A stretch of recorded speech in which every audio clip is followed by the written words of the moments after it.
The knock at midnight tit was a quiet night on the edge of the human colony. The stars above were cold and silent, shining over the metal roofs and dust-covered walkways. John had just finished eating his last meal for the day, a simple can of heated stew. He leaned back in his chair, eyes half closed, letting the warmth fill his stomach. His small home was silent. Just the hum of the power core in the walls. Suddenly, there was a knock at the door. Not a loud one, not urgent, but soft, slow, and strange. Like someone was afraid to knock harder. He stood up, cautious. Grabbing a small metal rod from under the table, no one visited this late. Especially not in Sector 9, or even the patrol. Drones avoided going at night. He walked to the door and pressed the side button. The screen blinked on, showing a blurry image. Someone was standing there, wrapped in a dark cloak, head down, female form. Tall, slim, not human. He blinked twice. Recognizing her, it was his neighbor from 2 units away, the alien widow. She never spoke much, never even looked at people for more than a second. Always quiet, always alone. But now, she was at his door, shivering in the cold night. John opened the door slowly, keeping his hand close to the rod, just in case. The moment she saw him, she looked up, and he saw her eyes, red from crying, tired, but still glowing faintly with silver light. Her voice came out soft, broken. "Please, may I come in?" He stepped back silently and let her in. She walked like someone who hadn't eaten properly in days, her shoulders low, her steps careful, in her hands. She held a small box, covered in fabric. She didn't explain it, just placed it carefully near the corner of the room, like it was sacred. John didn't ask questions right away. Instead, he handed her a cup of warm water, which she accepted with both hands like it was gold. They sat across from each other, the silence between them. "Heavy," finally, he asked. "Why are you here?" She looked at him with trembling lips. "I have nowhere else to go," she whispered. "My people left me behind, and now they want to erase me completely." John didn't understand what she meant, but he saw the fear in her eyes. The kind of fear that doesn't come from hunger, but from being hunted. She reached into her cloak and pulled out a small pendant. It had the symbol of a royal family from one of the outer planets. John had seen it in war reports. It belonged to the wife of a rebel prince who died in the last uprising. "You're her," he said softly. She nodded. "I was." She whispered. "But now I am just a widow, unwanted, alone, cursed." She leaned forward suddenly, her voice shaking. "I need something only you can give me." John raised an eyebrow. "What?" he asked. "Shelter," she said. "And a place to belong." She looked down, her hands clutching her cloak tightly. "I will cook, clean, protect your home. Be silent if you want." Then her voice cracked. "Or I can leave and die in the snow." "It doesn't matter to anyone." John stared at her, speechless. She had never spoken more than a few words to anyone here. Now she was begging him, not just for a place to stay, but for a reason to live. She wasn't just a neighbor anymore. She was someone who had lost everything. And for some reason, she chose his door, his home, his presence. He looked at her again. Really looked. Her face was elegant despite the dirt. Her silver eyes flickered with something buried deep. She wasn't weak. She wasn't useless. She was surviving even when the universe wanted her gone. "I won't turn you away," he said finally. Her eyes widened, as if she didn't expect him to say yes. "I have an extra blanket. And the floor's not too hard," he added, with a small smile. She bowed her head deeply, almost touching the floor. "Thank you," she whispered, her voice breaking again. I won't forget this." Outside, the night was still cold and quiet, but inside, something had begun, something strange, something fragile and unknown to John. That knock at midnight was the beginning of a bond that would shake worlds. The widow's secret. The morning sun rose slow and quiet over Sector 9. Thin light filtered through the dust-covered windows of John's home. Inside, it was still, almost peaceful, except for the faint sound of quiet breathing from the far corner. Wrapped in a blanket, the alien widow slept curled up like a child. John watched her from the kitchen, trying to understand what had happened the night before. He made coffee, his hands moving without thinking, but his mind was full. Why had she come to him? Out of all the humans here, and what exactly did she mean when she said they wanted to erase her? She woke up slowly, eyes blinking as she sat up. Her hair, silver and tangled, hung over her face like threads of moonlight. She didn't speak, just stared at the cup of warm water he placed beside her. "Good morning," John said, trying to sound normal. She nodded, but didn't smile. "You can stay here a while," he added, "until things calm down." But she looked up, her voice flat. "They will never calm down." That sentence made the room feel colder. He sat down across from her, waiting, giving her space. After a long silence, she finally spoke. "My name is Kailari," she said. Slowly, like she hadn't said it in a long time. John repeated it softly, and she nodded. "I was once the wife of a prince who tried to free our world from the elders." She continued, "He died, and I was told to disappear quietly." Her hands shook slightly as she poured more water. "I didn't," she said. "So now they hunt me." John listened closely, surprised by the calm way she explained such a heavy truth. "You're royalty," he said.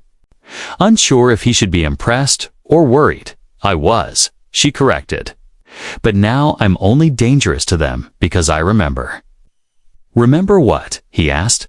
She opened the box she'd brought the night before, slowly removing a thin metal tablet. On the screen was a list long, with names, dates, transfers, war crimes, she whispered. Betrayals, hidden weapons, forbidden breeding labs. John's eyes narrowed.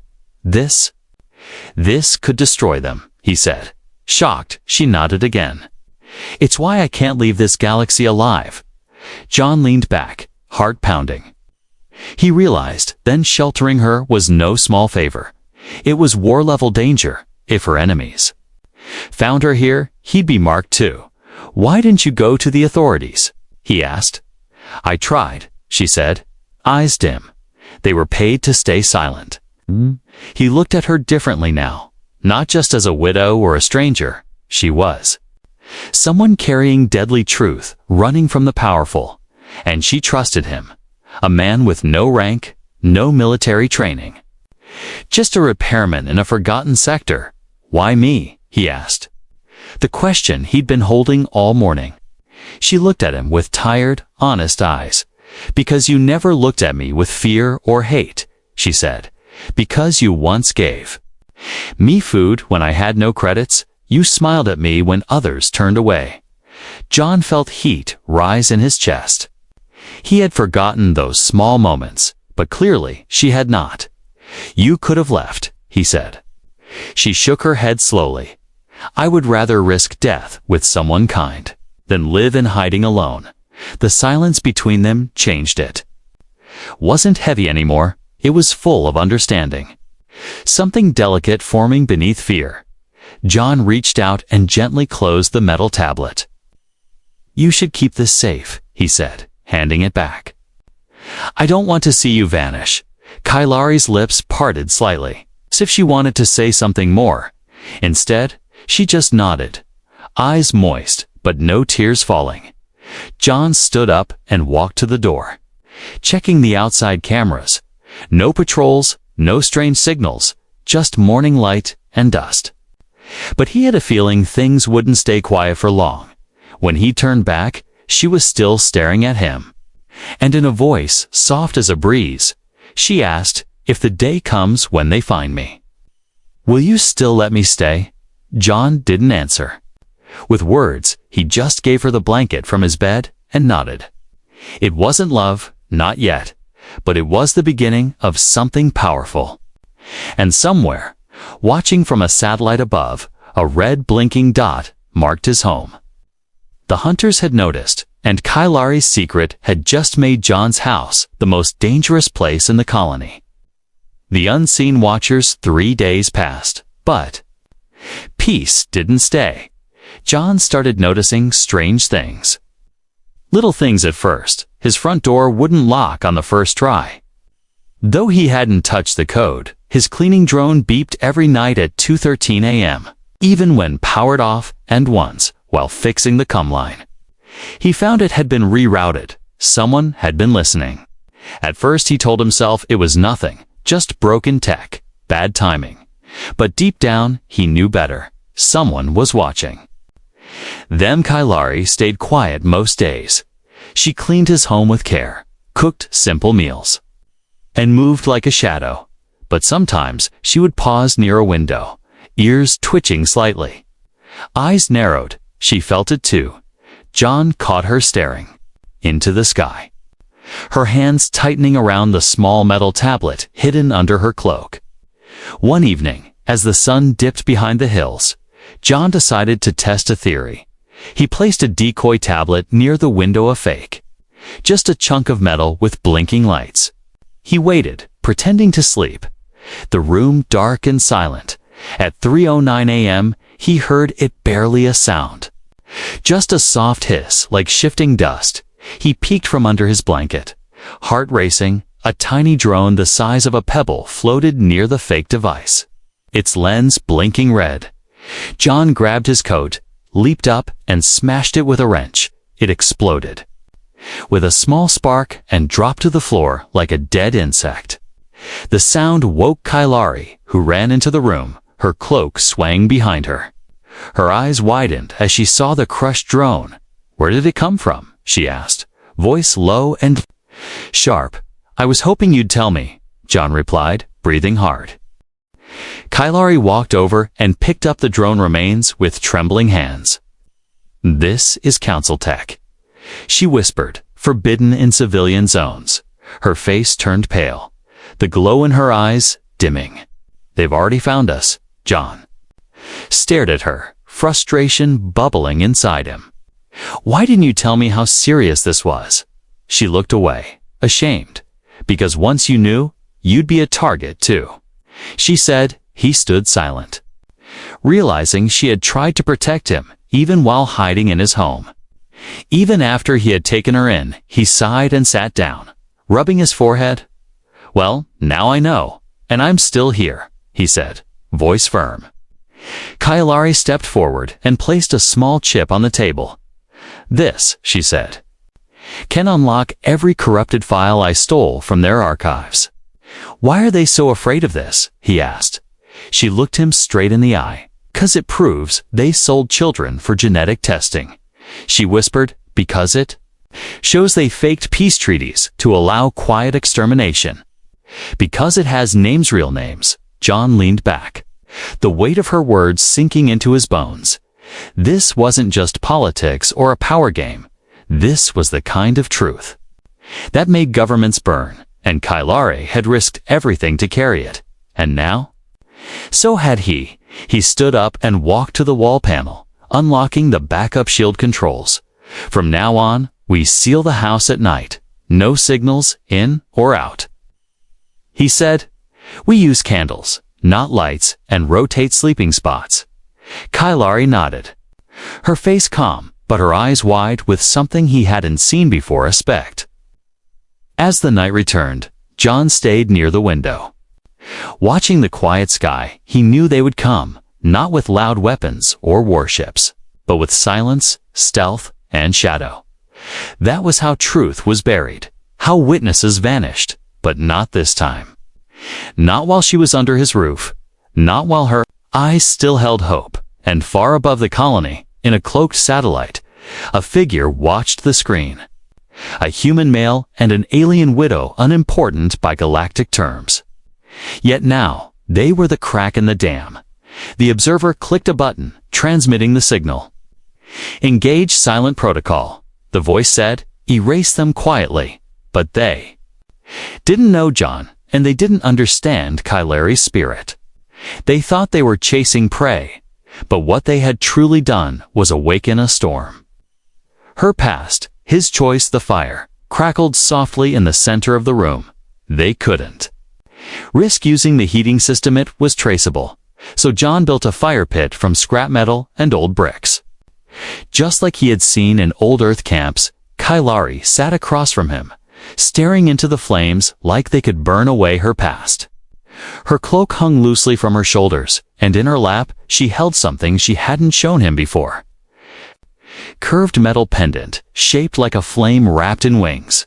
John watched in silence, waiting for her to speak. Finally, her voice broke the quiet. "This belonged to him," she said softly. John didn't need to ask who she meant her husband. "He was brave," she continued, "not because he fought well, but because he spoke truth when others stayed silent." She traced the edges of the pendant with her fingers, her hands steady but her eyes distant. "He believed we could live in peace, even with humans." John leaned back, surprised. "I thought your kind didn't want peace with Earth," he said. "They didn't," she replied, "but he did. And for that, he was murdered, not by the enemy, but by those he trusted most." She stood and walked to the small window, pulling back the curtain just enough to peek out. "There was a deal," she whispered. "The council promised us safety if we gave them the rebels, but the deal was a lie, just an excuse to kill anyone who questioned them. My husband refused to sign, so they poisoned him." John's fists clenched without meaning. He had heard stories like this during the Galactic Peace Accords, but hearing it directly from someone who lived, it felt different. Real, raw, painful. Kailari turned around slowly, her eyes locked with his, "And I watched him die," she said, voice cracking. "I held him while he burned from the inside. I begged them to let me leave, to take only my memories. But they said I knew too much, so they marked me unfit for society and cast me out." She walked back to the fire and sat again. The flames lit her face in orange and gold, showing every scar, every line, every truth. John didn't speak. What could he say to that? He had never seen war, never held a dying lover, never been hunted by his own people, but now he was tied to her fate because he had opened his door that night. Because he hadn't looked away when she cried. "I don't need your pity," Kailari said suddenly, voice sharper now.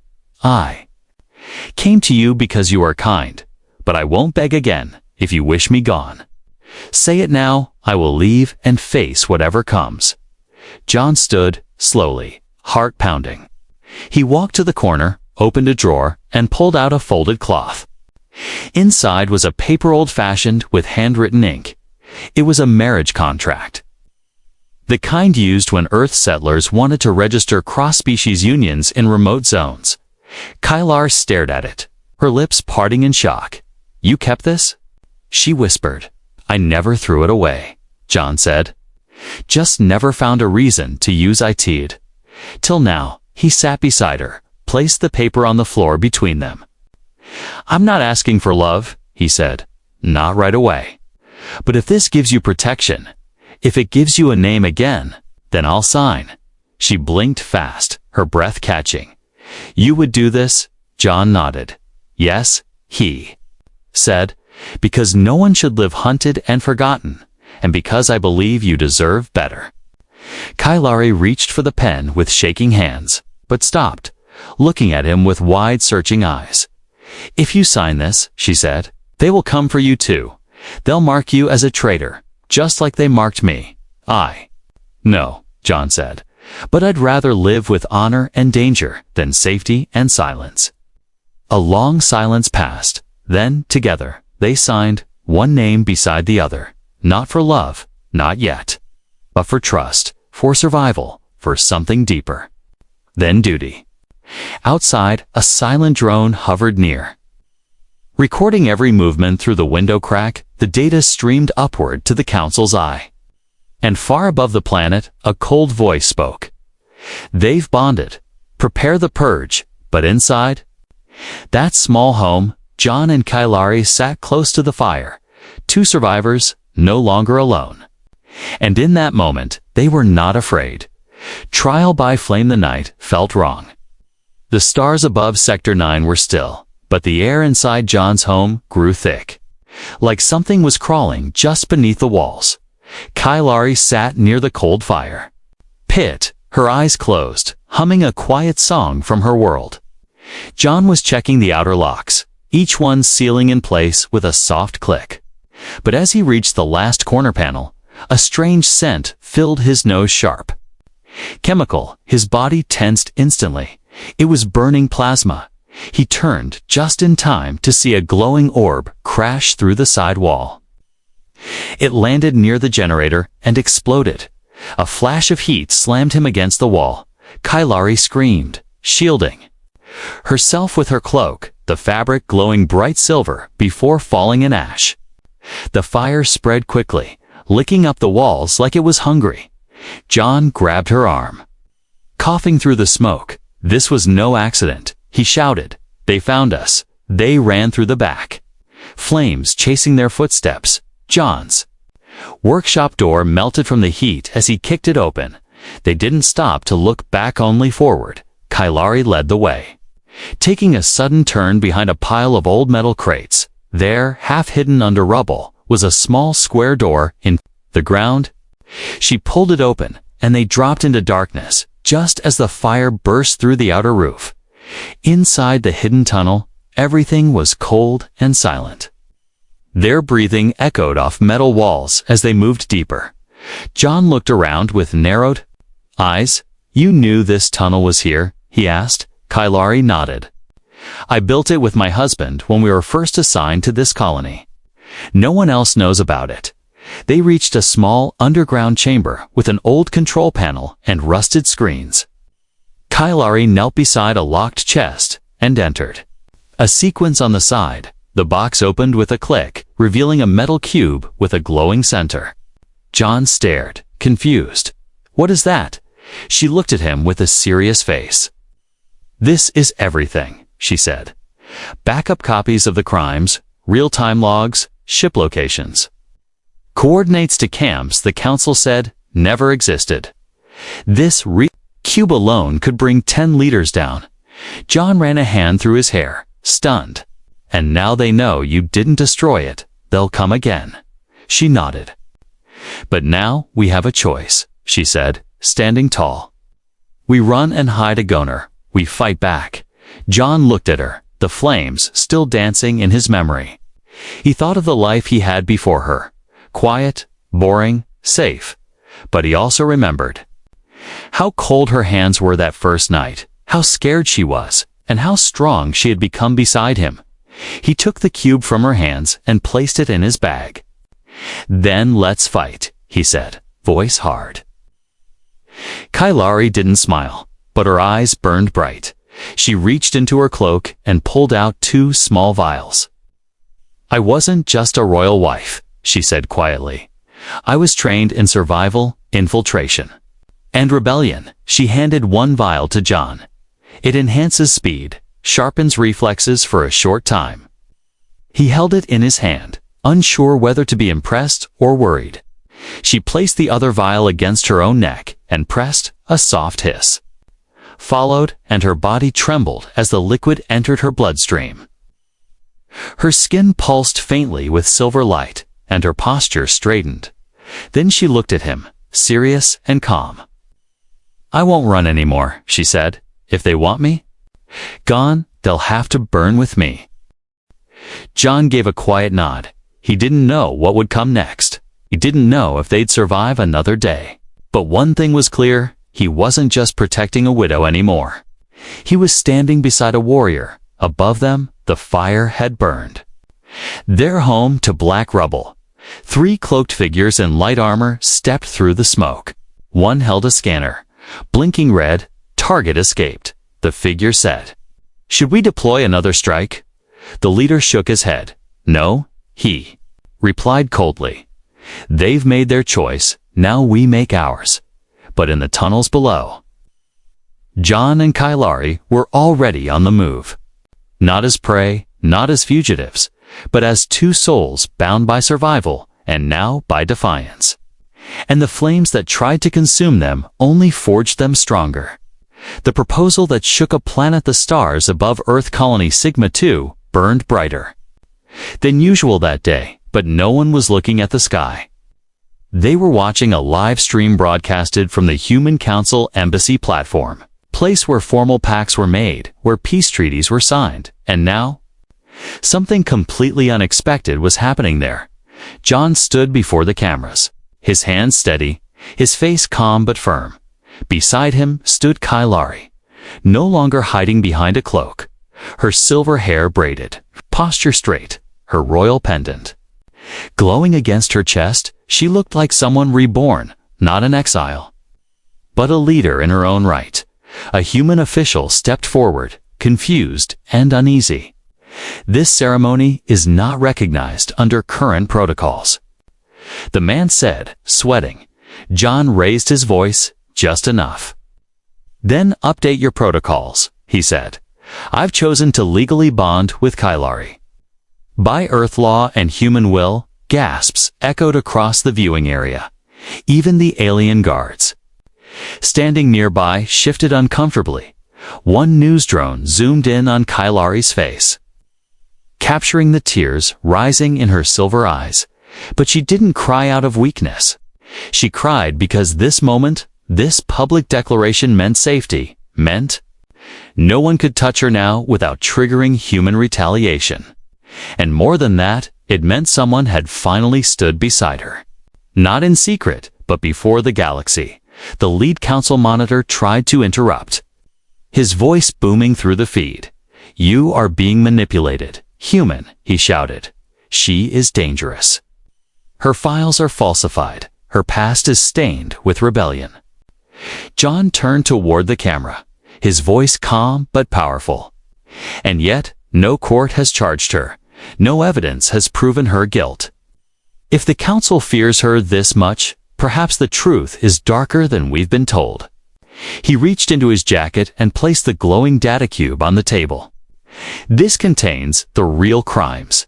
He said anyone with the courage can review them. And if something happens to me or my wife, this will go public across every known sector. A silence fell across the room, so thick it felt like time had stopped. The words hung in the air, heavy and irreversible. The word wife echoed deeper than expected. Kailari looked at John with eyes wide. He hadn't said bond, partner, or ally. He had said wife. He turned to her slowly and knelt, not for ceremony, but for meaning. I know this started with shelter, he said quietly, but I've watched you, fought beside you, and learned who you are. You're brave, loyal, and stronger than anyone I've met. If you'll still have me, this isn't just for protection anymore. It's real. Kailar. Her lips trembled, hands shaking as she reached for his. She didn't speak. She couldn't, but her nod, slow and full of emotion, was enough. He slipped a simple metal ring on her finger. It wasn't gold or jeweled, but it was his. And it was honest. The crowd didn't cheer. They were too stunned, but the message was clear. Earth had just claimed a royal exile from an alien empire as one of its own, and in doing so, challenged every law that tried to erase her. In a dark room thousands of miles away, council leaders watched the footage in silence. One slammed his fist against the screen. They forced our hand, he growled. The girl has to vanish. Atiza. And now the human too. Another voice, colder, older, replied, it's too late. The moment he said wife, she became untouchable. Now, we deal with a human threat, back at the embassy. Kailari turned to John as they walked off the platform. I don't deserve this, she whispered. John looked at her and smiled. You deserve more, he replied. I'm not done giving it, as they stepped into the escort ship waiting to return them to safety. The stars watched in silence. A union had formed that wasn't born from tradition or politics. It was born from pain, choice, and something deeper, hope. And the galaxy had just witnessed the beginning of a love that defied borders, empires, and fear. A home built from ashes. The house was gone. Burned down to the bones. Nothing left but blackened metal and silent smoke. It stood as a memory of the fire, the chase, the fight for survival. But for John and Kailari, it was not an end. It was the beginning. They stood before the ruins, hand in hand, her silver fingers wrapped around his calloused ones. Around them, the neighbors had gathered quietly. Humans and aliens alike, whispering, watching, unsure what to say. She had once been feared, avoided, and ignored. But now, after the broadcast, after the marriage, she was something else entirely. A woman who refused to vanish, and a man who refused to let her face it alone. John stepped forward with a tool bag slung over his shoulder. Kailari followed with rolled maps under her arm. He pointed to the burned spot near the old generator. "We start here," he said, voice calm, same. Bass, but this time bigger, stronger. Kailari nodded and smiled, her eyes shining. No more hiding. She whispered, "No more fear." Brick by brick, they built it. With help from neighbors who had once been strangers. The same people who had watched silently before now brought tools, wires, wood, and food. No one said much, but they came. And they stayed because something about that couple, human and alien, felt right. Felt brave, felt human. At night, John sat on a low beam, brushing dirt off his hands. Kailari placed a hot drink beside him, then sat close, her shoulder touching his. The stars above them glowed without judgment. She looked at him with a soft expression, one she hadn't used before, one filled not with fear or survival, but peace. "I've never built a home before," she said, resting her head lightly on his shoulder. "I was born in palaces, then thrown into slums, then cages. This is the first time I've chosen where I live." John smiled and took a sip of the drink. "I never thought I'd build one with someone like you," he replied, "but I'm glad I did." Days turned into weeks. The new home rose. Slowly from the ashes, not just with tools, but with care. Kailari planted glowing herbs from her planet along the edge of the walkway. John installed a wind-powered system to run water and light without outside signals. Their home was a mix of two cultures, two broken lives stitched together with patience inside. Kailari kept her metal cube locked in a wall vault, but they no longer lived in fear of it, because now, even if something happened to them, people would ask questions. People would remember their names, and silence was no longer safe for their coint. Only Ruby Kiss has the luxurious texture that glides on smoothly, and leaves a resize, and leaves a rich, long-lasting color. Enemies. One rainy morning, Kailari brought John a folded piece of paper. He opened it slowly and stared at the drawing inside. It was a room, simple but warm, with a small bed and toys in the corner. "You're thinking about children?" he asked, surprised. She didn't speak, just looked up at him with shy hope. "Not now," she said softly, "but maybe someday." John smiled and folded the paper again, placing it gently on the shelf. "I'd like that," he said, and in her eyes, something bright flickered like dawn. Their story spread beyond the colony. Other alien exiles reached out too. Earth officials, other humans, started asking questions about hidden crimes. And somewhere far away, a council ship drifted silently into the void. Decommissioned and marked for investigation. John and Kailari didn't chase fame. They didn't want statues or stories. They just wanted a place to sit at night with quiet hearts and a roof that didn't leak, but to those who knew their names. They had already become something greater. Proof that love didn't need to be born from perfect beginnings. Proof that broken people could still choose each other, still build, still hope, still rise. And so, from the ashes of fear came the walls of a home. From silence came songs. From a knock at midnight came a promise. And from one human's choice came the rebirth of a widow's heart. not as a symbol, but simply as a wife.